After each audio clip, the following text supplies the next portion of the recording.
అందరికీ నమస్కారం. ఇవాళ మనతో ప్రముఖ ఆధ్యాత్మికవేత్త జ్యోతిష్య వాస్తు పండితులు బ్రహ్మశ్రీ ఉమామహేశ్వర సిద్ధాంత్ గారు మనతో ఉన్నారు. వారితో మాట్లాడదాం. గురుగారు నమస్కారం. ఆయుష్మాన్ భవ. గురుగారు, ప్రస్తుతానికి మనం భాద్రపద మాసంలో ఉన్నాం. ఈ మాసంలో వరసిద్ధి వినాయక వ్రతం మనం జరుపుకుంటూ ఉంటాము. అసలు ఈ వ్రతం ఎలా వచ్చింది గురుగారు? ఈ వ్రత కథ ఏంటి? అలాగే ఈ వ్రతాన్ని ధనవంతులు ఎలా జరుపుకుంటారు, పేదవాళ్ళు ఎలా జరుపుకుంటారు, కాస్త వివరించండి. సర్వమంగళ మాంగళ్యే శివే సర్వార్థ సాధకే శరణ్యే త్రయంబకీ దేవి నారాయణీ నమోస్తుతే. ఓం గం గణపతియే నమః. ఓం శ్రీ గురుభ్యో నమః. వరసిద్ధి వినాయక వ్రత విధానం. అసలు వరసిద్ధి వినాయక వ్రతము ఏ రకంగా ఎలా వచ్చింది, ఎవరి వల్ల ఇది ఉద్భవించింది అన్నది. శౌనకాది మహర్షులందరూ కూడా ఒక చోట కూర్చొని లోక విధానం గురించి మాట్లాడుకున్న సమయంలో వ్యాస భగవానుడు అక్కడికి వచ్చాడు. వ్యాసుడు అంటే మామూలు వాడు కాదు, చాలా గొప్పవాడు.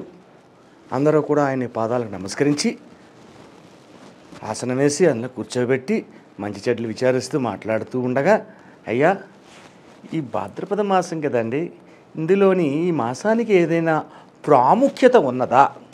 అసలు ఏమిటి ఈ మాస విధానం, దీని ప్రాముఖ్యత ఏంటి, అది కొంచెం వివరించండి మాకు అని అనగానే ఆయన అన్నట్ట, ఎందుకు లేదు నాయన, పార్వతీ పరమేశ్వరుల యొక్క తనయుడైన వాడు వరసిద్ధి వినాయకుడు అనేవాడు ఉన్నది, ఆ కథా విధానాన్ని మీకు తెలియపరుస్తాను ఇప్పుడు అన్నాడు. అనగానే చెప్పండి అన్నాడు. వరసిద్ధి వినాయక వ్రతం ఎప్పుడు వస్తుంది? భాద్రపద మాస శుద్ధ చవితి నాడు వస్తుంది. నువ్వు అడిగినట్టుగా ఈ 2024 సంవత్సరం కలియుగం, 2024 సంవత్సరం భాద్రపద మాసంలో 7వ తారీఖు నాడు వరసిద్ధి వ్రతం వచ్చింది. వరసిద్ధి వినాయక వ్రతం వచ్చింది, 7వ తారీఖు వచ్చింది. చిత్తా నక్షత్రం ఉదయం 10:27 దాకా ఉంది. చిత్తా తర్వాత స్వాతి నక్షత్రం. అయితే ఆ రోజునాడు వరసిద్ధి వినాయక వ్రతాన్ని చేయాలి. అసలు ఈ వరసిద్ధి వినాయక వ్రతం చేయడానికి ముందుగా ప్రారంభోత్సవం చేసిన వారు ఎవరు? పార్వతీమాత అయినతో ప్రారంభమైంది ఈ వరసిద్ధి వినాయక వ్రతం. సరే, అంతకు ముందుగా ఒక రాక్షస గణానికి చెందినవాడు ఒక ఆయన ఉన్నాడు. గజాసురుడు అనే రాక్షసుడు ఉన్నాడు. ఈ గజాసురుడు ఘోరమైన తపస్సు చేశాడు శివుడి గురించి. అతి ఘోరమైన తపస్సు. శివుడు అంటే మహా ఇష్టం, ఆయనకి ప్రీతి. శివతత్వం లేనిది ఏదీ లేదు ప్రపంచంలో, శివుడే ఉన్నాడు అని నమ్మినవాడు ఈ గజాసురుడు. ఈ గజాసురుడు అంతా తపస్సు చేస్తే కొన్నాళ్ళకి శివుడు అనుగ్రహించి, నాయన ప్రత్యక్షమై, నాయన గజాసుర, నీ తపస్సుకు మెచ్చాను, ఏదైనా వరం కోరుకొస్తాను. తప్పకుండా ఇవ్వాలి స్వామి మీరు అన్నాడు. తప్పకుండా ఇస్తాను. మీరు ముల్లోకాల్లోని ఎక్కడా ఉండకూడదు, నా ఉదరముందే ఉండాలి. మీ యొక్క లింగ రూపాన్నిగా మారిస్తే నేను నా ఉదరం మీద ఉంచుకుంటాను. శివుడు నా దగ్గరే ఉన్నాడు, నా ఉదరం దగ్గర ఉన్నాడు. ఎవరైనా వచ్చి పూజ చేసుకోవాలంటే శివుడికి ఆయన పొట్ట దగ్గరికి వెళ్ళి ఒక నమస్కారం చేసాను, కొబ్బరికాయ కొడుకుని రావాలి. అటువంటి వారు అడిగాడు. కానీ పరమేశ్వరుడు బోళాశంకరుడు. బోళాశంకరుడు అంటే చెప్పిన మాటకే కట్టుబడిపోతాడు. అలాగైనా సరేనైనా అని ఆయన కడుపులోని ప్రవేశించాడు. శివుడు లేడు. ముల్లోకాలు దద్దరిల్లిపోతున్నాయి. బ్రహ్మ విష్ణువులు ఇద్దరుగా కూడా ఏమైంది ఏమైంది ఎక్కడున్నాడు అని ఆరా తీగ గజాసురుడు అనే రాక్షసుని యొక్క ఉదరము యందు చిక్కుపడ్డాడు, బంధింపబడ్డాడు. పార్వతీమాత అల్లాడిపోతుంది. నా భర్త ఏంటి ఎలాగా అని అల్లాడిపోతూ ఉంటే దాని గురించి అందరూ బ్రహ్మ విష్ణువు కూడా ఆలోచన చేసి ఒక గంగిరెద్దులు అని ఉండి, ఇప్పుడు ఉంటాయి పల్లెటూరులో పండగ నాడు గంగిరెద్దులు ఆటను ఆడిస్తారు. ఆ గంగిరెద్దు ఆడించేవాళ్ళలాగా వేషాలు మార్చారు. విష్ణువేమో గంగిరెద్దుని ఆడించేవాడు, బ్రహ్మేమో డోలు కొట్టేవాడు, నందీశ్వరుడు ఒక గంగిరెద్దుగా మారాడు. ప్రమాద గణాలందరూ కూడా రకరకాల వాయిద్యాలతో ఇచ్చారు. ఇంద్రుడు, వీళ్ళందరూ వచ్చారు. అందరూ వచ్చి గజాసురుని యొక్క సభకు వచ్చారు. మహారాజా, మేము గంగిరెద్దు వాళ్ళం, ఆ ఎద్దును ఆడించి నా పట్టు పోసుకుంటాం, మీ దగ్గర మేము చేయాలని వచ్చాం అంటే, ప్రదర్శించండి అబ్బాయి, మీకు దాందే ఉంది, గంగిరెద్దుని ప్రదర్శించండి. అయ్యగారికి దండం పెట్టు, అమ్మగారికి దండం పెట్టు అనే పాటలు పాడతారు ఈ యొక్క గంగిరెద్దు వాళ్ళు, డోలు వాంచుతారు. అప్పుడు దండం పెట్టు అనేసరికి ఈ గంగిరెద్దు కూడా 2 కాళ్ళు పైకెత్తుద్ది, కొంచెం ఇలాగ కొంచెం బుర్రకాయలాగా ఊపుద్ది, రకరకాల విన్యాసాలు చేస్తాయి వాటితోటి. ఆ రకంగా చేస్తున్నారు. గజాసురుడు ఆనందపడుతున్నాడు. ఓహో, ఎంత బాగుంది, చాలా బాగా ఆడుతున్నారు, బాగా ట్రైనింగ్ ఇచ్చారు అని చెప్పి సంతోషపడుతున్నాడు. ఆడారు, చాలాసేపు ఆడారు, ఆనందించాడు. అయిపోయింది. మహాన్ బావ సెలవు ఇప్పిస్తారు. వేషాల్లో వచ్చారని గజాసురుడికి తెలియదు. మహాన్ బావ మరి మేము ఇంకా సెలవు తీసుకుంటాం. సెలవు తీసుకోవడం ఏంటారు అబ్బాయి, అలా కాదు, మీకేం కావాలో కోరుకోండి, ఏం కావాలని నేను ఇస్తాను, ఇచ్చిన మాట తప్పకూడదు మహారాజా అన్నారు. నాడు తప్ప నేను శివభక్తుని, శివుడే నాలో ఉన్నాడు కాబట్టి నేను మాట తప్పితే ఎలాగా, ఇచ్చిన మాటను తప్పడం అనేది జరగదు, మీరు ఏం అడిగిన ఇస్తాను, అడగండి. వరాన్ని పొందినవాడు గర్వాంధుడు అయ్యాడు అంటే మైండ్ పనిచేయదంటారు. ఏదైనా ఇస్తాను అని అనకూడదు. తెలివిగా ఉన్నవాడైతే నాలో ఉన్న శివతత్వాన్ని తప్ప మీరు ఏదడిగినా ఇస్తానన్నాలి. అప్పుడు సమస్య రాదు. మాట ఇచ్చాను కదా, మీకు ఏదైనా ఇస్తాను, అడగండి, భయం ఎందుకు. అప్పుడు వెంటనే నమస్కరించి, మీ యొక్క ఉదరంలో ఉన్న శివుణ్ణి మాకు ఇచ్చేయండి, ఆత్మలింగం అది. అదేంటి అన్నాడు. అదేంటి అంటే స్వామి, నేను విష్ణువుని, ఈయన బ్రహ్మ, ఈయన ఇంద్రుడు, ఈయన నందీశ్వరుడు నిజ రూపాలు ధరించారు. మేము వచ్చి నిన్ను మీ ముందు ఆడి పాడి మిమ్మల్ని అలరింపచేసి ఎంతో కష్టపడి చేసాం, అడిగింది ఇస్తానని మాట ఇచ్చాం. ముల్లోకాలు తల్లడిల్లిపోతున్నాయి, యజ్ఞ యాగాదులు ఆగిపోయినాయి, క్రతువులు ఆగిపోయినాయి, ఏం జరగడం లేదు. పరమేశ్వరుడు లేని ఏం జరగదు. కాబట్టి ఆయన నీలో పెట్టుకుంటే ఎలా కుదిరితే అది ఇచ్చేయండి, ఇంకా తప్పదు, ఇవ్వాలి. ఎలాగ ఇవ్వాలి? నేను మీకు ఇవ్వనయా, మీరే తీసుకోండి, మీరు తీసుకోండి అంతే. ఆ చేతిలో నేను ఇవ్వలేను, నాకెంతో ప్రియమైనది, నేను అలాగిస్తాను, మీరు తీసుకోండి. ఈయన ఉద్దేశం ఏంటి, తీసుకోండి అంటే ఎలా తీసుకుంటారు వీళ్ళు? మృగధర్మాన్ని ఆచరించాలి. అక్కడ నందీశ్వరుడు మృగతత్వం, తన కొమ్ములతో పొడిచాడు ఈ యొక్క ఉదరాన్ని, పొట్ట భాగాన్ని పొడవగానే లింగాగానం బయటకు వచ్చింది. కానీ ప్రాణం పోలేదు గజాసురుడికి.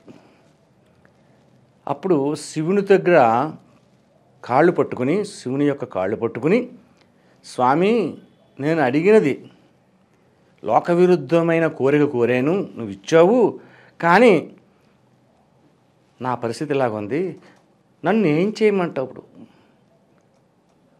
నీకు కొంతకాలం ప్రాణం ఉంటుంది అబ్బాయి, నువ్వు నడవగలవు, నడు, ప్రాణం ఉంటుంది. ఆ ప్రాణం తీసుకెళ్లే సమయంలో నువ్వు ఆయుర్దాయం ముగిసిన సమయంలో అప్పుడు నీకు వరాన్ని ఇస్తాను. అయితే నాకు ఒక వరాన్ని ఇవ్వండి. ఏంటి అన్నట్టు, నా శిరస్సు ఎప్పుడూ మీ దగ్గర ఉండాలి, మీ సన్నిధిలో ఉండాలి. నా యొక్క చర్మం మీరు పంచిగా ధరించాలి. అంటే అప్పుడు మిమ్మల్ని నాలో పెట్టుకుని అంటున్నాను, కానీ నేనే మీ దగ్గర వచ్చేసి ఉంటాను. అటువంటి వరాన్ని నేను తదాస్తాను. దాని టైం ఉంది, ఇప్పుడు కూడా జరగదు, టైం ఉంది. సరే, ఆనందోత్సాహాలతోటి ఈ యొక్క గజాసురుడు నడుచుకుంటా అడవి మార్గంలోకి వెళ్ళిపోయాడు. ఈ యొక్క బ్రహ్మ విష్ణు మహేశ్వరులు కైలాస శిఖరానికి వెళ్ళాలని చెప్పేసి బయలుదేరారు. శివుడు వస్తున్నాడు. ముందుగా ప్రమద గణాలన్నీ వెళ్ళిపోయి పార్వతీమాతతో చెప్పారు, అమ్మ ఇలా జరిగింది, శివయ్య వచ్చేస్తున్నాడు స్వామివారు. ఓహో, భర్త వస్తున్నాడు, ఇన్నాళ్ళ నుంచి కనపడలేదు, దుఃఖసాగరంలో ఉంది, వస్తుందని ఆనందం. ఈ ఆనందంతో ఏం చేసిందంటే అభ్యంగన స్నానం చేద్దాం అనుకుంది. మానస సరోవర్ దాని పేరు. మానస సరోవరం అనేది ఒక నది. ఆ మానస సరోవరంలోకి వెళ్ళి అభ్యంగన స్నానం చేద్దామని చెప్పేసి నలుగు పిండి అని ఉండేది పూర్వకాలం. పండగలకి మన పెద్దలు మనకు కూడా నలుగు పెట్టేవారు, నూనె రాసి నలుగు పెట్టేవారు. ఆ నలుగు పిండితో స్నానం చేస్తుంది ఆమె. చేస్తూ ఉండగా పిండి నలగ కింద పడిపోయింది. ఆ మాత్రం పిండి ముద్ద ఉంది, అది తీసి అందమైన బాలుడు రూపం చేసింది. అందంగా తయారైంది ఆ విగ్రహం. అమ్మో చాలా అందంగా తయారైందే, ముద్దుగా ఉన్నాడు. ఇలాంటి అందమైన వాడిని మనం వదిలేయకూడదు ఎందుకు? వీడి ప్రాణం పోస్తే పోలా? అమ్మవారు తలుచుకుంటే ఆటంకమే ఉంది. అక్కడ బ్రహ్మే రావాలి, ప్రాణం పోయాలి అన్నది లేదు అక్కడ. ఆదిశక్తి మీ వెంటనే ప్రాణం పోసింది, చిన్న కుర్రోడుగా మారాడు. అయితే భగవంతులందరూ కూడా, దైవస్వరూపులందరూ కూడా యోనియందు జన్మించరు, అయోనిజులు అంటారు.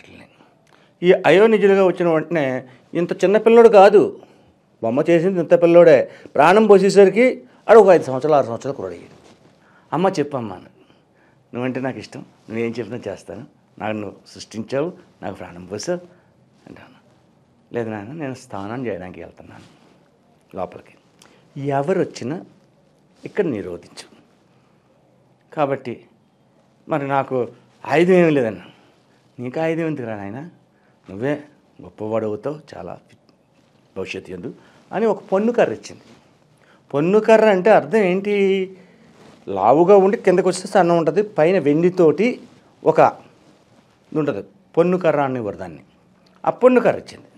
కూర్చున్నాడు, ఖాళీగా కూర్చున్నావు కదా, స్నానం చేసి వచ్చి ఆలస్యం అవుతుంది, ఇగో ఈ ఉండ్రాళ్ళు తినని చెప్పేసి ఉండ్రాళ్ళు ఇచ్చింది. వినాయకుడికి అత్యంత ప్రీతికరమైన ఆహారం ఉండ్రాళ్ళు. ఈ ఉండ్రాళ్ళు తింటా కూర్చున్నాడు. లోపలికి వెళ్ళి స్నానం చేస్తుంది, లోపలికి వెళ్ళిపోయింది. ఎవరో వచ్చినా లోపలికి వెళ్ళనివ్వటం లేదు. ప్రమాదగణాలు ఎవరో వచ్చారు, అమ్మగారి దగ్గర ఉన్నారు, అదలపో అమ్మరానే వద్దను. సరే వెళ్ళిపోయారు. చాలా బొద్దుగా ఉన్నాడు రా బాబు, ఈ చేతిలో పొన్ను కర్ర ఒకటి ఉంది, ఎత్తుకొచ్చింది, మనం తెరాయిలతో కర్రట్టుకుని నెత్తిపై కొట్టుకుని చచ్చూరుకుంటాం అని చెప్పి వెనక్కి వెళ్ళిపోతున్నారు. డైరెక్ట్గా పరమేశ్వరుడు వచ్చాడు, త్రిశూల దానంతో చూశాడు. ఓహో ఈయనెవరో, 3 కన్నులు ఉన్నాయి, త్రిశూలం ఉంది, డమరకం ఉంది, చక్కని వర్చస్సుంది, అందులోని నాగాభరణాలు ఉన్నాయి, ఎవరైతే మనకెందుకులే అని అలా కూర్చున్నాడు. పరమేశ్వరుడు చూసి ఎవరో కుర్రోడు ఉన్నాడు అక్కడ అని లోపలికి అడ్డెట్టాడు కాదు, అడ్డుపెట్టి లోపలికి వెళ్ళడానికి వెళ్ళలేదు. ఎవరు బాబు నువ్వు అని. నేను ఎవరైతే నీకు ఎందుకయ్యా, నేను ఎవరో తెలుసా అన్నాడు. నువ్వెవడో నాకు తెలదు, తెలుసుకోవాలని అవసరం లేదు, కాబట్టి నీ గురించి నేను తెలుసుకున్నాను. పరమేశ్వరుడు అంటారు, ఈశ్వరుడు అంటారు, లోపల ఉన్నది పార్వతీమాత, ఆమెకి భర్తను నేను అన్నాడు. మా అమ్మ చెప్పలేదు నన్ను, మా అమ్మ చెప్పలేదు. నిజం కూడా అంతే కదా, నాన్న ఎవరంటే అమ్మ చెప్తేనే నాన్న, ఇలా తెలియదు ఎవరికైనా, నాన్న జన్మలో కూడా. మా అమ్మ చెప్పలేదు. ఇద్దరికి వాగ్వాదం అయింది. నువ్వెంత అంటే నువ్వెంత, నువ్వు గొప్ప అంటే నేను గొప్ప అని గమని ఈ పొన్ను కర్ర తీసి పైకెత్తి కొట్టబోయాడు. పరమేశ్వరుడు కోపం వచ్చింది. పరమేశ్వరుడు కోపం రాగానే త్రిశూలం తీసి ఆ యొక్క కుర్రోడు కంఠాన్ని ఛిద్రించాడు, తెగిపోయి కింద పడిపోయింది. అయినా కోపం తగ్గలేదు. త్రినేత్రాన్ని తెలిసి ఆ యొక్క తలని భస్మం చేశాడు. విగత జీవుడై పడి ఉన్నాడు ఈ కుర్రోడు. ఏమిటి, ఆ లోపల పార్వతీమాత వచ్చింది, చూసింది. కన్నీరు మున్నీరుగా విలపిస్తూ, ఎంత పని చేశారు నాథ, నా బిడ్డడు, మన బిడ్డడతను ఇంకా నామకరణ కూడా చేయలేదు, ఇంకా నేను చిన్న పనాన్ని పేల్చుకుంటా ఉన్నాను, నా స్థానానికి లోపల గదిలోకి ఎవరూ రావద్దని శాసించింది నేనే. ఒక్క 5 నిమిషాలు మీరు నిలబడి ఉంటే నేను వచ్చును అని నీకు ఆ కుర్రాడు చెప్పాను అని అన్నాడు. జరిగింది ఏదో జరిగిందమ్మా, వదిలే అన్నాడు విష్ణు. వదిలేయడం కుదరదు అని చెప్పేసి ఈమె భద్రకాళి స్వరూపాన్ని ఎత్తేసింది. భద్రకాళి స్వరూపం ఎత్తి ఆదిశక్తి విలయతాండవం చేస్తుంది. ముల్లోకాలు దద్దరిల్లిపోతున్నాయి, పర్వతాలు కూలిపోతున్నాయి, సముద్రాలు రెచ్చిపోతున్నాయి. ఏంటి ఇలా జరుగుతుంది, ఏం చేయాలి, ఎలా చేయాలి, ఈవిని శాంతించడం చాలా కష్టం, ఎలా చేయించాలి అని ఆలోచించి అప్పుడు పరమేశ్వరుడు అంటాడు, దేవి శాంతించు, నీ కుమారుణ్ణి మళ్ళా విగత జీవుడుగా ఉన్నాడు, జీవత్వాన్ని ఇద్దాం. తలకాయ లేదు కదా, ఇప్పుడు మళ్ళీ తల ఎక్కడ చేయను నేను అంటాడు. నువ్వేం చేయొద్దు ఉంటుంది అని ప్రమద గణాలందరినీ కాకేసి నందీశ్వరిని, భృంగిని, నందిని, నారదుడిని, ఇటువంటి వాళ్ళందరినీ కాకేసి మీరు సాయం సంధ్యా సమయం లోపల, సాయం సంధ్యా సమయం అంటే చీకటి పడకూడదు, ఈ లోపల ఉత్తర దిక్కుగా తల పెట్టుకుని ఎవరు నిద్రిస్తారో ఆ తలను ఖండించేసారండి. మన పెద్దలు ఏమంటారు, తూర్పు దిగ్గా తలెట్టు పడుకో, లేదంటే ఇంకో దిగ్గో పెట్టుకో, ఉత్తర దిగ్గో మాత్రం తలపెట్టుకోవద్దు అంటారు. ఉత్తర దిగ్గా తలపెట్టుకుంటే మరణానికి దగ్గర అవుతారు అని చెప్పేసి ఒక నానుడి ఉంది. అలాగే ఉత్తర దిక్కుగా ప్రయాణం వెళ్తున్నారు. ఎంత దూరం వెళ్ళి ఎవరో ఏ జీవి కనపడతలేదు, ఏ మనిషి కనపడతలేదు, ఏమీ కనపడతలేదు. ఈ గజాసురుడు మరణావస్థలో ఉండి ఉత్తర దిగ్గా తలపెట్టుకుని బాధపడతా ఉన్నాడు, ఏడుస్తూ ఉన్నాడు. చూశారు, అమ్మో ఏనుగు ఒకటే ఉంది అక్కడ, అందులో నీడు గజాసురుడు రాక్షసుడే, మరి తలకాయ ఎక్కడ లేదు. సాయం సంధ్యా సమయం దగ్గర వచ్చేస్తుంది, ఏం చేయాలో అర్థం కాలేదు. ఆయన ఏం చెప్పాడు, ఎవరు పడుకుంటే వాళ్ళ తలకాయ తెమ్మన్నాడు పరమేశ్వరుడు అని చెప్పేసి తలను తెచ్చే ముందు, నరికే ముందు అనుమతి తీసుకుని నరకండి. అనుమతి లేకుండా నరకకూడదు, చంపకూడదు, అది హత్య అవుద్ది. అనుమతించాలి. అప్పుడు గజాసురుడిని, మహానుభావ పరమేశ్వర ఆజ్ఞది, నీ యొక్క శిరస్సును తేవాల్సి వస్తుంది, నువ్వు ఒక్కడే పడుకున్నావు ఇక్కడ, ఉత్తర దిక్కు నుంచి ఎంతో దూరం నుంచి మేము ప్రయాణం చేసాం, రాలేదు, నువ్వు ఒక్కడే ఉన్నావు, నీ తలని మేము పట్టుకెళ్ళాలి, దానికి నువ్వు అనుమతి ఇవ్వాలి. గజాసురుడికి అర్థమైంది, ఆయన వరం ఇచ్చాడు కదా మనకే, ఓహో ఏదో చేస్తున్నాడు, ఏం చేస్తున్నాడో తెలడం, ఏదో చేస్తాడు. ఆయన నా తలని ఖండించి తీసుకెళ్ళండి, అలాగే నా చర్మాన్ని కూడా తీసుకెళ్ళండి. చర్మం తెమ్మలేదు, నేను ఆజ్ఞాపిస్తున్నాను, నా చర్మం కూడా తీసుకెళ్ళండి, లేకపోతే పట్టుకెళ్ళను. నా చర్మాన్ని తీసుకెళ్ళనంటావా, నా శిరస్సుని ఖండించడానికి ఒప్పుకోను. అలాగే తల ఖండించారు. ఏనుగు తల అంటే మామూలుగా ఉంటుందా, ఏమో పేదది ఉంటుంది. ఆ చర్మాన్ని కూడా కొలిచారు, ఒక ప్లేట్లోనూ ఒక పళ్ళెల్లోనూ పెట్టి ఒక ఉత్తరేయం కప్పి పట్టుకెళ్ళగానే స్వామి మేము అంతా ఎతికాం, ఏం చూసినా దొరకలేదు, ఈ ఏనుగ దొరికింది, ఇదే తెచ్చాను. పరమేశ్వరుడికి తెలియక అన్నాడా, పరమేశ్వరుడికి తెలియక చంపేశాడా ఈ బాలుడిని. పరమేశ్వరుడికి తెలియంది ఏముంది, ఈయన ముందే తెలుసు, ఆలోచించుకుంటాడు. ఆలోచనలు అంటే మనమే, ఏ ఆలోచన ఉండదు, ఆయనకి అన్నీ తెలుసు. సర్వం తెలుసున్నవాడు సర్వేశ్వరుడు. సరే, అంత పెద్ద తలకాయ పెడతారా చిన్న బాలుడికి అంటది పార్వతీమాత. ఉండమ్మా, కంగారు పడకు దేవి అని చెప్పేసి తన యొక్క శక్తితో చిన్నదిగా మార్చి అందంగా ఆ తలని ఈ యొక్క బాలునికి అతికింపచేసి మంత్రించి ఆయుష్ని పోసాడు. ఆయన లేచాడు, కూర్చున్నాడు. అమ్మ నువ్వు నాకు ఏం చెప్పలేదేటమ్మా, ఆయన నా తండ్రి, నీ తండ్రినైనా కాబట్టి నాకు ఒక పేరు పెట్టు, గణేశుడు. మొదటి నామం ఏం పెట్టారు, గణేశుడు. ఆ గణేశుడు వల్ల గణపతి 1000 నామాలు వచ్చాయి. విఘ్నేశ్వరుడు, వరసిద్ధి వినాయకుడు, ఇటువంటి నామాలన్నీ వచ్చే తల్లిదండ్రులకు నమస్కరించాడు. ఆనందంగా ఉన్నారు వీళ్ళు. ఆనందంగా ఉన్న విధానంలో ఎవరి మటుకు వాళ్ళు దేవతలందరూ వెళ్ళారు, ఎదుగుతూ వచ్చారు. తర్వాత కుమార సంభవం జరిగింది. తమ్ముడుగా ఉన్నాడు, అన్నగా గణపతిగా ఉన్నాడు. ఇలాగ వీళ్ళు ఎదుగుతూ ఉన్నాడు. ఎదుగుతూ ఉన్నప్పుడు ఒకానొక సమయంలో తొలి పూజ ఎవరికి చేయాలి? పరమేశ్వరుడు చేయాలా, విష్ణువుకి చేయాలా, బ్రహ్మకు చేయాలా, లేకపోతే అమ్మవారికి చేయాలా? గణాధిపత్యం ఎవరికి ఇవ్వాలి? గణ ఆధిపత్యాన్ని ఇవ్వాలి. గణములన్నీ ఉన్నాయి కదా, ఎన్నాటికి ఆధిపతి కావాలి. ఇది లేకుండా మనం సృష్టి చేస్తున్నాం అనే మీమాంస వచ్చింది. గణాధిపత్యాన్ని వహించాలంటే కొంతమంది వినాయకుడిని అన్నారు. కాదు నేను అన్నాడు కుమారస్వామి. నేనంటే నేను ఇద్దరు మామూలు వాళ్ళు కాదు, మహాశక్తివంతులు, అందులోని పార్వతీ పరమేశ్వరుల యొక్క పుత్రులు. కాబట్టి ఎవరికి ఇవ్వాలి అనే దాంట్లోని కొట్టుమిట్లాడుతున్న సమయంలో అప్పుడు పరమేశ్వరుడే చెప్తాడు, నాయనా మీరు ముందుగా భూప్రదక్షిణ చేసిరండి, 3 సార్లు భూమి చుట్టూ తిరిగి రండి. ఎవరు ముందు వస్తారో వారికే గణాధిపత్యం అని చెప్పారు. దేవతలందరూ ఆశ్చర్యపోయారు.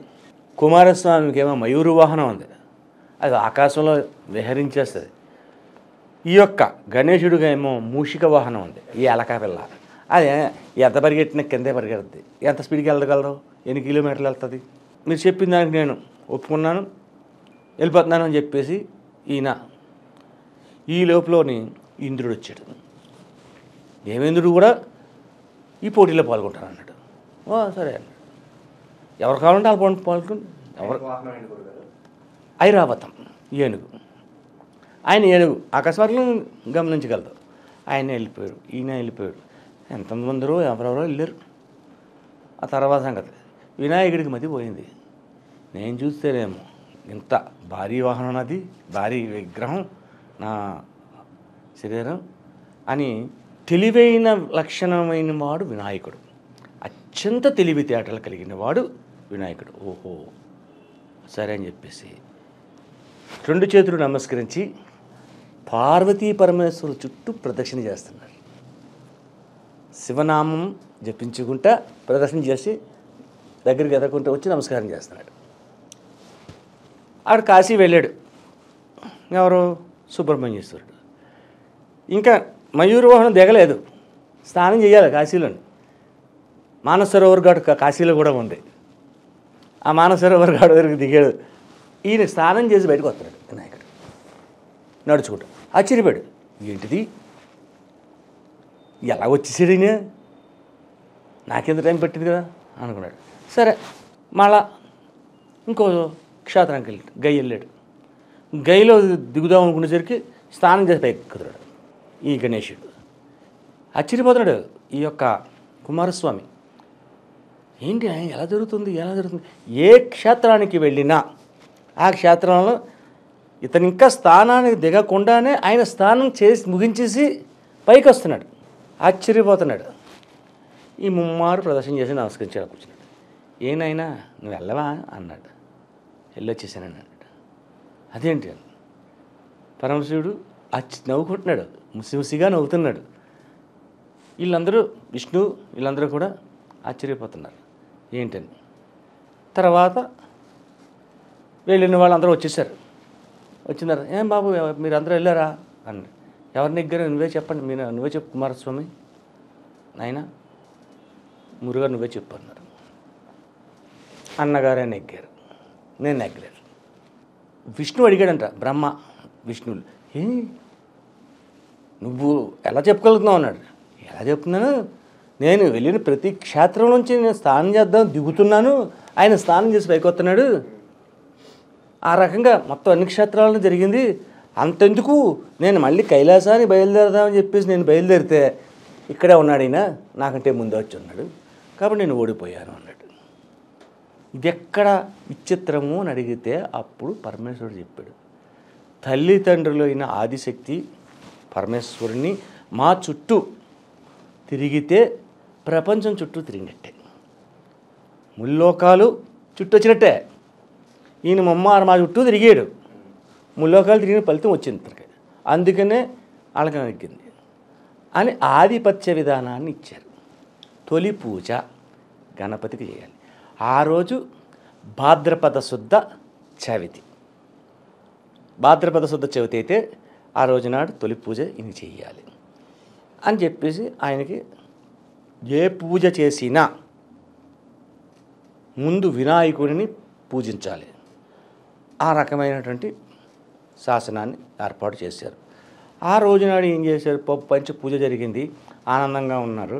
మంచి ఎక్కువగా ఉండ్రాళ్ళు ఇవి బాగా వినాయకుడు బాగా భోంచేసాడు, పొట్ట బాగా పెద్దదైపోయింది, నడవలేని స్థితి వచ్చింది. అమ్మ ఆయాసపడుతున్నాడు. ఆయాసపడతా ఉండి అలా ఎదురుకు వచ్చేసరికి పొట్ట కాస్త పగిలింది, ఉండ్రాలన్నీ కిందడిపోయింది. అయ్యో నా ఉండ్రాలు ఎన్ని పోయినాయే అని బాధపడుతున్నాడు. పైన చంద్రుడు చూశాడు, పక్కున నవ్వాడు. చంద్రుని పైకి చూశాడు. ఒరి చంద్ర, నేను ఇంతటువంటి అవస్థలో ఉంటే నన్ను చూసి నువ్వు నవ్వుతావా? నా యొక్క వినాయక చవితి రోజు నాడు నిన్ను ఎవరు కాంచినా వాళ్ళు నీలాపనిందలకు గురి అవుదురుగాక, లేకపోతే మరణించుదురుగాక అనే శాపాన్నిచ్చేసాడు. అయ్యో ఇలా శాపనిస్తే ఎలాగా, ఏం చేయాలి అని పార్వతీ పరమేశ్వరు వచ్చి ముందు ఈ పొట్టని చూడాలని చెప్పేసి సర్పాన్ని తీసుకొచ్చి పొట్టకు కట్టారు. పొట్ట తుక్కోవడం కోసం. చూడండి విగ్రహాల్ని, మనకి వినాయకుడు పొట్ట చుట్టూ కడుపు చుట్టూ ఒక సర్పం ఉంటుంది. ఆ రకంగా చేసి, నాయన నీ యొక్క శాపం ఉపసంహరించుకోవాలి అన్నాడు. నేను ఇచ్చిన శాపం ఉపసంహరించడానికి ఉండదు అన్నాడు. ఏదో చేయాలి మరి, ఇలాగ చంద్రుని చూడకపోతే ఎలాగా నీ యొక్క చవితి నాడు అన్నాడు. చవితి ఏం లేదు, మొత్తానికి చూడకూడదు అన్నాడు. సరే మీరు అడిగారు కాబట్టి ఒక్క వినాయక చవితి రోజు నాడు చంద్రుడిని చూస్తే ఇటువంటి కలతలు వస్తాయి సుమా అంటే, అలా కాదు నాయన ఇంకొంచెం అనుగ్రహించు. అయితే పని చేయండి, ఆ కలతలు కూడా రాకుండా ఉండాలంటే వినాయక చవితి నాడు నన్ను అర్చించి పూజించి నా కథను చెప్పుకొని అక్షతలను ఎత్తి మీద వేసుకుని చంద్రుని చూడండి, నీలాపనిందుల రావ ఏమీ లేదు, శుభం చెప్తాది అని వరాన్ని ఇచ్చాడు. సరే చాలా బాగుంది అనుకోండి, అయిపోయింది. ఆ తర్వాత ద్వాపరయుగం, శ్రీకృష్ణ పరమాత్ముడు పరిపాలన చేస్తున్నాడు. ఆ యొక్క రాజ్యంలోనే సత్రాజిత్తు అనే ఒక మహారాజు ఉన్నాడు. ఆ సత్రాజిత్తు తపస్సు చేశాడు. ఎవరి గురించి తపస్సు చేశాడు? సూర్య భగవానుడు గురించి తపస్సు చేశాడు. సూర్యుడిని అర్చించాడు. సూర్యుడిని అర్చించగానే సూర్యుడు ప్రత్యక్షమయ్యాడు. సూర్యుడు ప్రత్యక్షమయ్యి, సత్రాజిత్ మహారాజా ఏం కావాలి నీకు? నాకేం తెలియదు ఏం కావాలో. రాజ్యం నేను సుభిక్షంగా ఉండాలి, నన్ను ఉద్ధరించగలిగిన శక్తి కావాలి, ఆ శక్తి ఏదో నాకు ఇయ్యన్నాడు. ఏం చేయాలో అర్థం కాదు. ఒక శమంతకమణి అని ఒక మణిని ఇచ్చాడు. ఏంటి స్వామి ఈ మణి? రోజుకి 1000 బారువుల బంగారాన్ని సృష్టిస్తుంది. రోజుకి 1000 బారులు బంగారం అంటే మాటలా. సంతోషంగా తెచ్చుకున్నాడు, ఇంటికి వచ్చేసాడు. శ్రీకృష్ణుడికి ఈ విషయం తెలిసింది. సత్రాజిత్ మహారాజుకి సూర్యుని వల్ల పలానా మణి వచ్చింది, ధాన్యం ఉందని చెప్పేసి వెళ్ళాడు. మహారాజు శ్రీకృష్ణ పరమాత్ముడు వచ్చాడు. రావయ్య కృష్ణ కూర్చో అన్నాడు. మర్యాదలు చేశాడు. మా నాన్నదే కూర్చో. ప్రశ్నలు అయినాయి. ఏంటి వచ్చిన మణి? ఏం లేదు, సూర్యభగవానుడి వల్ల నీకు ఒక మణి వచ్చింది కదా, ఆ మణితో నువ్వేం చేస్తావు? ఇల్లు అంతా గోడలు కట్టించుకుంటాను, మంచాలు కుర్చీలు పార్వతులు సోఫాలు అన్నీ చేయించుకుంటాను, నీకెందుకు అన్నాడు. సరే తర్వాత ఏం చేస్తాను? దాచుకుంటాను భాషణలో పెట్టి. సరే మళ్ళీ వస్తుంది, మళ్ళీ 1000 బార్లు బంగారం వస్తుంది కదా, రోజు వస్తుంది. ఏం చేసుకుంటావు నువ్వు? అయితే నన్ను ఏం చేయమంటావు అన్నాడు. నీ దగ్గర ఉండేది కంటే నేను ఆర్జిస్తున్నాను నిన్ను, అది నాకు ఇది. ప్రజలందరికీ ఉపయోగపడే విధంగా, సమస్త జనులకు ముల్లోకాల్లో ఉన్న సమస్త జనులకు ఉపయోగపడేలాగా దానిని నేను చేస్తాను. నాకే నీకు ఇచ్చేదేటి? నేను ఎంతో కష్టపడి తపస్సు చేసి తెచ్చుకున్నాను, ఆ మనీని నీకు ఇచ్చేయాలా? నువ్వు పట్టుకుపోతావా? నాకంటే అమాయకుడు లేడా? ఓహో, చాలా బాగా చెప్తున్నావా, వెళ్ళు వెనక్కి వెళ్ళి నేనేమన్నా అన్న. సరేలే, ఏం చెప్తాను నువ్వనంటాను. ఇచ్చే కాలం కూడా రావచ్చేమో. శ్రీకృష్ణుడు ఇక్కడ చాలా చమత్కారే. ఇచ్చే కాలం కూడా రావచ్చేమో, నోటండి మాట వచ్చేసింది అని వెళ్ళిపోయాడు. సరే, వెళ్ళిపోయిన తర్వాత ఈ సత్రాజిత్తుకి ఒక తమ్ముడు ఉన్నాడు, ప్రసేనుడు. ప్రసేనుడు అనేవాడు సత్రాజిత్తు తమ్ముడు. రాజులు మామూలుగా చేసే పని ఏంటి? ఉల్లాసంగా ఉత్సాహంగా అంతఃపురంలో ఉన్న వేటలకు వెళ్తారు. కొన్ని మృగాలు ఊరి మీదకి పంట పొలాల మీదకి వచ్చి జనాల్ని హింసించి పంటలను పాడు చేసే విధంగా ఉన్నప్పుడు ఈ యొక్క రాజులు వేటకి వెళ్ళాలి. వేటకి వెళ్ళి ఆ యొక్క మృగాల్ని సంహరించాలి. వేట ధర్మం అది. సరే, నేను కూడా వేటకి వెళ్తాను అని వెళ్తా ఉన్నప్పుడు వేటకెళ్ళచ్చు కదా, ఇంకొక ఆశ కలిగింది. శమంతకమైన రోజుకి బంగారం పెడుతుంది, 10 బార్లు 1000 బార్లు 100 బార్లు బంగారం పెడుతుంది. కాబట్టి ఈ మణిని ధరించి వెళ్తే వేట ఇంకా రసవంతరంగా జరుగుతుంది నాకు అని ఆశపడ్డాడు. ఎవరికి చెప్పకుండా, అన్నగారు కూడా చెప్పలేదు. ఆ యొక్క హారాన్ని తీసుకుని మెళ్ళ వేసుకున్నాడు. మెళ్ళ వేసుకుని వేటకి వెళ్ళిపోయాడు. వేటకి వెళ్ళిన తర్వాత ఒక సింహం ఎదురపడింది. దాన్ని బాణంతో కొడదామన్నాడు. ఏదో తప్పుదని జరిగింది, కొట్టలేకపోయాడు. కత్తి తీసాడు, నరుకుదామన్నాడు. ఎదిరించింది సింహం. ఎదిరించి అదేం చూస్తుంది? ఈ యొక్క సుసేనుడి యొక్క ముఖాన్ని చూస్తలేదు, అతని మెడలో ఉన్న రత్నాన్ని చూస్తుంది. అదేదో పండు, ఈ తలకాయ కంటే ఆ పండే బాగుంటుంది అని చెప్పేసి ఆయన చంపేసింది. ఆయన చంపేసి ఆ మణిని తీసుకుని నోట కలుసుకుని ఎదరికెళ్ళిపోతుంది. ఎదరికి వెళ్ళగా కొంత దూరం వెళ్ళేసరికి ఒక బల్లోకం ఎదురొచ్చింది, ఎలుగు బంటి. ఆ బల్లోకాన్ని చూడగానే సింహం నోటిలో ఏదో ఉంది అని చూసి ఆ బల్లోకం యొక్క సింహంతో పోరాడి సింహాన్ని వధించింది. ఆ మణిని తీసుకెళ్ళింది. ఆ బల్లోకం ఎవరో? జాంబవంతుడు. రామాయణ కాలంలో జాంబవంతుడు. ఆ జాంబవంతుడి ఒక విధానంలోని వెళ్తే జాంబవంతుడికి జాంబవతి అనే ఒక కూతురికి ఉంది, అందాల భామ. ఆమెకి ఈ మణిని ఇచ్చాడు. రామనామస్మరణ చేసుకుంటున్నారు. ఆ మణి పెట్టి పూజలో పెట్టి అలాగ నామస్మరణ ఉంటే ఇక్కడ మణి ఏమైంది అనే సమస్య సత్రాజిత్తుకు వచ్చింది. ఎవరు చెప్పినా దొంగలించారు. ఎలా దొంగలించారు? 4 రోజుల క్రితం వచ్చాడు కృష్ణుడు, అడిగాడు. కృష్ణుడు దొంగోడు, చిన్నతనం నుంచి వెన దొంగ, పాల దొంగ. దొంగతనం చేయడంలో ఇతను సిద్ధహస్తుడు. నేను ఏమన్నాను కదా, వచ్చి దొంగలించి కొట్టిపోయాడు అని నిందేశాడు. సరే, ఈ నింద పడవలసి వచ్చింది. చూద్దాం అసలు నింద ఎందుకు వేయవలసి వచ్చింది. కృష్ణుడి మీద నింద వేయాలంటే ఏమనిపించింది? ఆ రోజు భాద్రపద శుద్ధ చవితి. పూజించాడు, కృష్ణుడు పూజించలేదో మర్చిపోయాడు, ఏదో జరిగింది వినాయకుడిని. రుక్మిణీమాత సాయం సంధ్యా సమయంలో పాలు అంటే మా ఆయనకి చాలా ఇష్టం కదా అని ఆ పాత్ర నిండా పాలు పట్టుకొచ్చి, ఇగో స్వామి పాలు తాగండి. ఆ పాలల్లో చూశాడు. ఆ పాలల్లో చంద్రబింబం కనపడింది.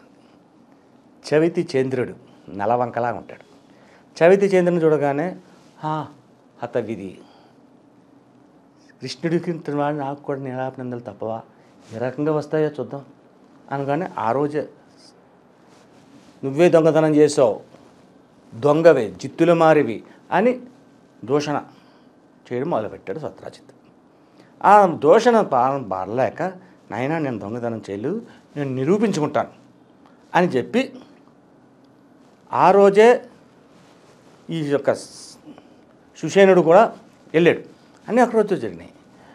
సరే, బయలుదేరాడు. ఎలా వెళ్ళి ఉంటాడు? అడవి మార్గంలో నడిచాడు. అడవి మార్గంలో నడిస్తే అక్కడ ఇతను నడుస్తున్న పాదాల గుర్తులు కనపడ్డాయి. సుసేనుడు పాదాలు ఇవి కాబట్టి ఎదురుకుంటూ వెళ్ళాడు. అక్కడ సింహంతో సుసేనుడు పోరాడుతున్న జాడలు కనపడ్డాయి. పక్కనే మృతదేహం ఉంది సుసేనుడు. ఓహో, ఈడు మణిని పట్టుకుని వచ్చి ఇక్కడ సింహంతో పోరాడాడు కాబట్టి సింహం పట్టుకెళ్ళిపోయి ఉంటుంది మణి అని ఆ సింహం అడుగు జాడల గురించి ఎదురుకెళ్ళాడు. అక్కడ బల్లోకము సింహము కలయబడినటువంటి చిహ్నాలు కనపడ్డాయి.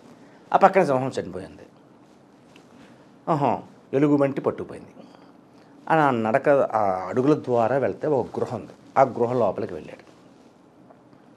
అక్కడ జాంబవంతుడు, ఎవరు నువ్వు రావడానికి, ఈ గృహలోకి రావడానికి మానవ మాత్రుడికి అధికారం లేదని. నేను మానవుని కాదు కాబట్టి వచ్చి రాగలిగాను అన్నాడు. నువ్వెవడవైనా నాతో వస్తావా, ఎందుకు వస్తావు, ఏంటనుకున్నావు అని చెప్పేసి కలియబడతాడు. కలియబడగా అలుపు వస్తుంది, ఆయాసం వస్తుంది. ఇక్కడ ఒక విచిత్రమైన విధానం ఉంది. వీళ్ళు 27 రోజులు యుద్ధాన్ని చేశారు. తిండి లేదు, నిద్ర లేదు, నీరసం వచ్చేస్తుంది ఎవరికైనా. అంత జాంబవంతుడు అంటే గొప్పవాడు, చాలా గొప్పవాడు. 27 రోజులు లేవు. ఇక్కడ జాంబవంతుడికి తిండి లేదు కానీ శ్రీకృష్ణుడికి తిండి ఉంది. ఏ రకంగా వస్తుంది? శ్రీకృష్ణ పరమాత్ముడిని అందరూ పూజిస్తారు. విగ్రహాన్ని పెట్టి పూజ చేసినప్పుడు నైవేద్యాన్ని పెడతారు. పాలు, పెరుగు, వెన్న, ఇంకా ఏయో పిండి వంటలు పెట్టి సమర్పయామి అని చెప్తారు. ఆ సమర్పయామి అనేది ఇంక పొట్లకు వస్తుంది. జాంబవంతుడికి ఎవరు పెడుతున్నారు? జాంబవంతుడు భగవంతుడు కాలేదు. ఇక్కడ యుగాంతంలోనే త్రేతాయుగంలోంచి ఉన్నవాడు నీరసపడిపోయి కిందడిపోయాడు. అప్పుడు జాంబవంతుడికి రామావతారాన్ని చూపిస్తాడు కృష్ణుడు. రాముడుగా మారుతాడు. శ్రీరామచంద్ర అంటాడు, నాయనా జాంబవంత, నన్ను ఒక వరాన్ని అడిగావు, నువ్వు నీ యొక్క కోరిక తీరిందా అని అడుగుతారు. మహానుభావ, నేను అడిగిన అజ్ఞానతత్వం అడిగాను, ఆ వరాన్ని తీర్చడానికి కోసం ఇంతవరకు నన్ను ఉంచావు, ఈ యుగంలో దాకాను అన్నాడు. అలా ఏంటి ఆ వరం? రామావతారంలో ఉన్నప్పుడు మైరావణ సంహారం జరుగుద్ది. మైరావణుడు ఎత్తుకుపోతాడు. ఆ ఎత్తుకుపోయినప్పుడు మైరావణ సంహారం చేయడానికి చాలా పెద్దగా తతంగాలు జరిగాయి. రామలక్ష్మణుడు అందరూ ఆంజనేయుని యొక్క విధానంతో ఆ మైరావణ్ణి సంహరిస్తారు. అదంతా చూశాడు జాంబవంతుడు. రావణాసురుని వధించేస్తారు, అన్నీ అయిపోయింది. ఆ యొక్క సమయంలో జాంబవంతుడికి ఒక కోరిక కలిగింది. శ్రీరామచంద్రాన్ని నాకు ఒక వరాన్ని ఇవ్వాలి అని ఆయన అడుగున్నాడు. ఇంతటి గొప్పవాడికి కదా యుద్ధాన్ని చేశా కదా, నీతో యుద్ధం చేయాలన్నది నాతో కలపడన్నాడు. నీ కోరిక కాదంటనా? అలాగే చేద్దాం, ఆ సమయం వస్తుందిలే, అంతవరకు వేచియుండు అని చెప్పి వరం ఇచ్చాడు. ఆ యొక్క వరమే ఈ రోజునాడు జాంబవంతునితోటి శ్రీకృష్ణుడు యుద్ధం చేయవలసి వచ్చింది. శ్రీకృష్ణుడు జాంబవంతుని కోరిక తీరింది. ఈ మణిని తీసుకొచ్చి ఆయనకి ఇచ్చి, నా కన్యామణి జాంబవతి, ఈమెను కూడా వివాహం చేసుకో, నాకు మోక్షాన్ని ప్రసాదించు, పుణ్యలోకాలకు వెళ్ళిపోతాను నేను. ఇప్పటికే ఆ యుగం నుంచి ఈ యుగం దాకా ఉన్నాను, ఇంకా మళ్ళీ వచ్చే కలియుగం దాకా నేను ఉండలేను, కాబట్టి మోక్షలోకానికి వెళ్ళిపోతాను అంటే ఆశీర్వదించాడు, పంపించాడు. అప్పుడు జాంబవతిని మణిని తీసుకొచ్చి సత్రాజిత్తుకి ఇచ్చాడు. ఇచ్చి, నాయన జరిగింది ఇది కాదు మహారాజా, మీ తమ్ముడు ఇలా చేశాడు, నేను చవితి చంద్రుని చూశాను, నాకు నీలాపనిందలు రావాలి కాబట్టి నాకు వచ్చే నువ్వు నీ ద్వారాను ఆ నీలాపనింద ప్రభావం ఏది, ఈగు జాంబవతి భార్యగా తీసుకొచ్చాను అన్నట్టు. తప్పైపోయింది, సత్రాజిత్ లెంపలేసుకుని తప్పైపోయింది మహానుభావ, నన్ను క్షమించండి. మరి రుక్మిణి ఉంది, జాంబవతి ఉంది, నీకు చాలామంది భార్యలు ఉన్నారు కదా, నా కన్యా రత్నమైన సత్యభామాదేవి. ఏమిటి సత్యభామాదేవి అంటే? అపురూప సౌందర్య రాశి, గర్విష్టి, కోపదారి, నల్లనివాడిని, పిల్లన గ్రోమిని ఊదేవాడిని, నెమల పింఛాన్ని ధరించేవాడిని, నన్ను భరిస్తుందా నీ కూతురు అన్నాడు. అప్పటికే సత్యాదేవి కృష్ణుని వరించింది. ఆ విషయం కృష్ణుడు తెలుసు, ఆట పట్టించడం బాగా అలవాటు ఇంకే. అలాగ ఆట పట్టించగానే లేదు, ఎదురుకొచ్చింది. సత్యాదేవిని కూడా వివాహం చేసుకున్నాడు. అయితే ఈ యొక్క కథా విధానం అంతా కూడా వినాయక విధానంలోనే జరిగింది. ఈ వినాయక చవితి అనేది భాద్రపద శుద్ధ చవితి నాడు వచ్చింది. వచ్చిన రోజు నాడు వినాయక వ్రతాన్ని ఆచరించాలి. ఏ రకంగా ఆచరించాలి? వినాయకుడికి చాలామంది చాలా రకాలుగా చేస్తారు. ధనవంతులు ఒక రకంగా చేస్తారు, లేని వాళ్ళు ఒక రకంగా చేస్తారు, నిరుపేదలు అనే వాళ్ళు కూడా చేసుకోవాలి. ఇప్పటిలోని ప్లాస్టర్ ప్యారిస్లతోటి పెద్ద పెద్ద విగ్రహాలు చేస్తున్నారు. అసలు వినాయకుని యొక్క విగ్రహము బొటన వేలు ఎంత ఉండాలట. మనిషి బొటన వేలు ఎంత ఉందో ఆ సైజు పెట్టాలి. ఆ విగ్రహం చేసుకోవాలి. మట్టితో చేయాలి. మట్టితో చేసి పోన్లే బొటన వేలు అంటే కనపడతలేదండి అన్నారు. కనీసం అర చెయ్యంత. పూర్వకాలంలో చూసేవాలేదో వినాయకుడికి అచ్చు పోసేవారు. ఒక చెక్కతోటి అచ్చు పోసేవారు. ఆ విగ్రహం ఇంత సైజు ఉంటుంది. అందులోని ఎలకపిల్ల ఉంటుంది, కింద వినాయకుడి పొట్ట అన్నీ ఉంటాయి. చాలా అందంగా ఉండేది. అది ఒక 25 పైసలకో 30 పైసలకో అమ్మేవారు. అంతకంటే పెద్ద రేటు ఉండేది కాదు. అప్పుడు మా చిన్నప్పుడు మాటలు. ఆ విగ్రహాన్ని తీసుకొచ్చి పాలవెల్లి కట్టాలి. పాలవెల్లి అంటే వెదురు బద్దలతోటి నలుపలకలుగా కట్టి దాని మధ్యలో 2 అడ్డంగా 2 నిలువుగా 2 రేఖలు కట్టి వాటికి 4 మూలల 4 మొక్కజొన్న కండెలు ఒలిచి కట్టి బత్తాయిలు, యాపిల్స్, మారేడుకాయలు, వెలగపళ్ళు, ద్రాక్ష పళ్ళు లాంటివన్నీ కట్టాలి. ఈ కట్టిన తర్వాత పైకి 4 మూలల నుంచి 4 తాళ్ళు వస్తాయి. ఆ తాళ్ళకి మామిడి ఆకులని అలంకరించేవారు. అలంకరించి పత్రి అంటే ఒక్కొక్క ఏరియాకు ఒక్కో రకమైనటువంటి పత్రిలు వాడతారు. మన తెలంగాణ ఉంది. తెలంగాణలో పల్లేరుకాయలు కూడా పెడతారు. ఆంధ్ర ఉంది, పల్లేరుకాయని వాడరు. అలా కొన్ని క్షేత్రాలు కొన్ని ప్రదేశాలు కొన్ని ఉంటాయి. అయితే 21 రకాల పత్రిలు ఉంటాయి. 21 రకాల పత్రి తీసుకొచ్చి ఆ యొక్క దాంట్లో పెట్టాలి. ఈ యొక్క పాలవెల్లిని ఒక గోడకి కట్టి కిందకి వేసి దాని కింద ఒక పీట వేసి ఆ పీటకి పసుపు రాసి అష్టదళ పద్మం వేసి కొన్ని బియ్యపు గింజలు అక్కడ చల్లి ఈ విగ్రహాన్ని నమస్కరించి ఆ బియ్యపు గింజల మీద పెట్టి పూజా విధాన్ని ప్రారంభించాలి. అయితే వినాయకుడి పూజ చేస్తున్నప్పుడు డైరెక్ట్గా విగ్రహం చేసేస్తే కుదరదు. మళ్ళా ఒక తమలపాకు పెట్టి ఆ తమలపాకుతో పసుపుతోటి ముద్ద చేసి హారిద్ర వినాయకుడు అని పెట్టాలి. ముందుగా ఆ వినాయకుడికి పూజ చేయాలి. పసుపుతో చేసిన వినాయకుడికి పూజ చేయాలి. పూజ చేసి కొద్ది ప్రసాదం నైవేద్యం అన్నీ చేయాలి. నివేదన చేసిన తర్వాత వరసిద్ధి వినాయకుడు. ఈయనకి భాద్రపద శుద్ధ చవితి నాడు వచ్చిన వినాయకుడి పేరేంటి? వరసిద్ధి వినాయకుడు. వరాలు ఇచ్చేవాడు వరసిద్ధి వినాయకుడు అయ్యాడు. అప్పుడు ఆయనకి 108 నామాలతోటి పూజ చేసి 27 రకములైనటువంటి పిండి వంటలు పెట్టాలన్నారు. అక్కర్లేదు, శాస్త్రం అలా చెప్పింది. రైటే, 27 ఉన్నవాళ్ళు అయితే పెడతారు, లేనివాడు పెట్టద్దు. 27 పిండి వంటలను మామూలు కుడుములు చేయాలి. తాలికలతోటి చేసిన హారిది అనేది ఉంటుంది, విన్నావా? తాలికలతో చేస్తారు. బియ్యపు పిండిని ఉడికించి దాన్ని తాలికలుగా మార్చి బెల్లంతో పెసరపప్పు 10 వేసి హారిది వండుతారు.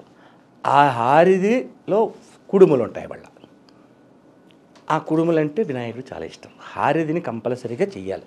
చేసి నివేదన చేసి పూజ చేశారు. పూజ చేసిన తర్వాత ఇప్పుడు మనం చెప్పుకున్న శ్రీకృష్ణ విధానమైన కథ ఎంతైతే ఉందో ఆ కథనంలో చెప్పాలి. మళ్ళా అక్కడున్న భక్తులందరికీ చెప్పి ఆ అక్షతలు తీసుకుని ప్రతి వారి నెత్తి మీద పంతులు గారు ఉంటే పంతులు గారు రాస్తారు, లేదంటే మనం చేసుకుని నమస్కరించుకుంటాం. ఆ రకంగా ఈ వినాయక చవితిని చేసుకోవాలి.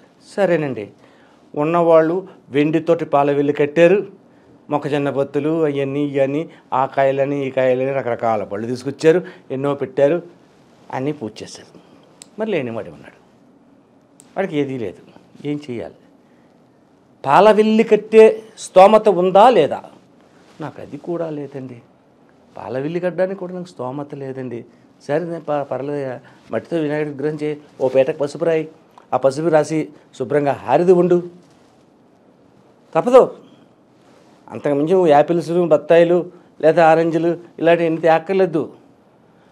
మనసా వాచ దేవుణ్ణి నమ్మి మనసుతో పూజించి ఆయన్ని పూజించి నీకు వద్ద హారతినే నైవేద్యం పెట్టు, ఒక హారతి, ఒక 2 అగరత్తులు వెలిగించు, నమస్కరించు, దీవిస్తాడు. భక్తితో చేస్తే వరసిద్ధి వినాయకుడు ఏ రకంగా చేసినా దీవిస్తాడు. మట్టి విగ్రహం చేసుకోవడానికి సమస్య లేదు, మట్టితో చేయొచ్చు, విగ్రహ రూపంగా మార్చుతారు, అలా చేసుకో. ఈ రకంగా భాద్రపద శుద్ధ చవితి నాడు ఏ విధమైనటువంటి వ్యక్తులైతే ఈ వినాయకుని యొక్క పూజా విధానాన్ని, వ్రత విధానాన్ని నియమ నిష్టలతోటి, భక్తి శ్రద్ధలతోటి ఎవరు చేస్తారో వారికి అష్టైశ్వర్య ఆయుర ఆరోగ్య ఐశ్వర్యాలని ప్రసాదింపజేసేదే వరసిద్ధి వినాయకుడు. ఈ యొక్క వినాయక వ్రతాన్ని వ్యాసుడు చెప్తున్నాడు మళ్ళా సౌనికాది మహర్షులకి. ఈ యొక్క వరసిద్ధి వినాయకుడిని ఒక్కరోజు పూజించి వదిలిపెట్టకూడదు, 9 రోజులు పూజించాలి. నవరాత్రులు చెయ్యాలి. నవరాత్రులు చేసిన తర్వాత విగ్రహాన్ని పవిత్ర గంగాజలంలో, గంగాజలం అంటే ఇప్పుడు కాశీయాలమని కాదు నేను చెప్పేది, గోదావరి లేకపోతే పల్లెటి ఊళ్ళలోని చెరువులు ఉంటాయి, ఆ చెరువుల్లోనే లేకపోతే పంట కాలవలు ఉంటాయి, ఆ పంట కాలవల్లో భక్తి శ్రద్ధలతోటి దానిని, ఆ విగ్రహాన్ని ఇలా జాగ్రత్తగా ముంచి నమస్కరించి వెనక్కి రావాలి. ఈ రకంగా చేసేవారందరికీ కూడా శుభదాయకమైన ఫలితాలు వస్తాయని వ్యాస మహర్షి ఆ రోజునాడు చెప్పాడు. ఆ విధంగా అప్పటి నుంచి ఇప్పటి వరకే కాదు, ఎప్పటి వరకైనా వినాయక చవితి ఈ రకంగానే చేస్తారు. అయితే కొద్దిగా మనలోని ఇప్పట్లో ఉన్నవాళ్ళు కొంచెం విన్యాసాలు ఎక్కువైపోయినాయి. మా ఊళ్ళోని 70 అడుగుల విగ్రహం పెట్టాను, 90 అడుగుల విగ్రహం పెట్టాను, 30 అడుగుల విగ్రహం పెట్టాను అంటారు. అన్ని విగ్రహాలు పెట్టకూడదు నన్ను అడిగితే. ఎందుకంటే నిమజ్జనం చేయడం కుదరదు.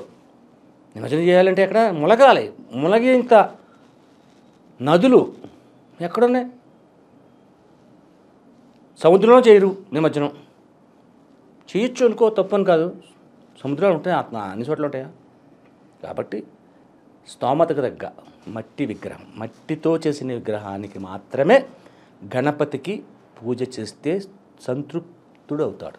కాబట్టి ప్రతివారు కూడా వినాయక చవితి రేపు భాద్రపద శుద్ధ చవితి నాడు అంటే 7వ తారీఖు నాడు చిత్తా నక్షత్రంలోని స్వాతి నక్షత్రంలోని, అంటే చిత్తా నక్షత్రం ఉదయం 10:27 దాకా ఉంది, తర్వాత స్వాతి నక్షత్రం వస్తుంది. ఉదయకాలాన్నే ఈ పూజని ఇళ్లలోనే చేయండి. మండపాల్లో పెట్టేవారు ఉదయం పెట్టలేరు కాబట్టి సాయంత్రం పెట్టుకుంటారు, తప్పులేదు, వాళ్ళ ఇష్టది. కాబట్టి సర్వే జన సుఖినో భవంతు. అందరూ ఈ యొక్క వినాయక వ్రతాన్ని భక్తి శ్రద్ధలతో ఆచరించండి.